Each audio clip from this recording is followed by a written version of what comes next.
আসসালামু আলাইকুম। হিন্দুবাদের প্রতি নমস্কার, অন্যান্য জাতির প্রতি রইল আন্তরিক ধন্যবাদ। আপনারা যারা আমাকে কমেন্ট করেছেন যে গুরুজি একটা বশীকরণ টোটকা দেন, একটা বশীকরণ টোটকা দেন, তাই আমি আপনাদের মাঝে অরিজিনাল বশীকরণ একটি টোটকা দেব। এবং আমি গাছটা দেখতেছি, সেই গাছটা দেখার পরে আমি যখন গাছটা দেখতে পারবো তখন আপনাদের আমি সেই টোটকাটা আপনাদের মাঝে উন্মুক্ত করে দেবো।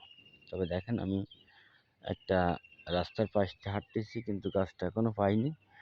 পাইলে আমি নিয়ম সহ আমি বলে দেব এবং সেই নিয়মে কাজ করবেন।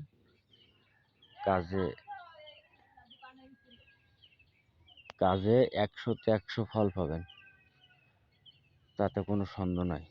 তবে আপনারা, আমি আগে নিয়ম বলে দিই, যে কোনো দিন শনিবার মঙ্গলবারে গাছটা তুলবেন এবং গাছ তোলা বিদ্যা আমি কিন্তু দিয়ে দিছি, তারপরও বলে দিচ্ছি,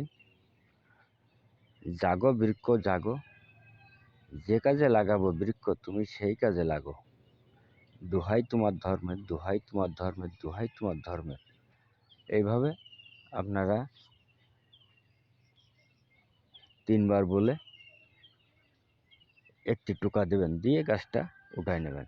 উঠায় নিয়ে কী করবেন, আপনারা বাড়িতে নিয়ে আসবেন। বাড়িতে এনে আপনারা স্বামী স্ত্রী মিলের কাজ করতে পারবেন, মানে যে কোনো বশীকরণের কাজ আপনারা করতে পারবেন, এটা পরীক্ষিত। তবে দেখেন, আপনাদের মাঝে আমি দেখাচ্ছি, এই তাল গাছের মাঝির পাতা নেবেন শনি মঙ্গলবারে, এই যেটা বোঝানো আছে, এনে দেখেন কতগুলো আছে, এইটা নেবেন, নিয়ে ওই নিয়মে এই জায়গা থেকে কাটিয়ে নিয়ে যাবেন, জায়গায় বাড়ি নিয়ে যাবেন, জায়গায় লাল কাপড়ে জড়ায় রাখবেন। রেখে যখন স্বামী স্ত্রী মিলের কাজ করবেন তখন বলবেন, কটকট কুঞ্জিকট অমুকের সাথে অমুকের মিলন ধর, দোহাই গুরু রিয়াদের। কটকট কুঞ্জিকট অমুকের সাথে অমুকের মিলন ধর, দোহাই গুরু রিয়াদের। কটকট কুঞ্জিকট অমুকের সাথে অমুকের মিলন ধর, দোহাই গুরু রিয়াদের। এইভাবে আপনারা তাবিজের পরে 21 বার ফু দিয়ে তাবিজটা দিয়ে দেবেন, আর যেন সে ফিসে না ফেরে, সামনে নিয়ে চলে যাবে। আল্লাহ হাফেজ, ধন্যবাদ। সকল ভালো থাকেন, সুস্থ থাকেন।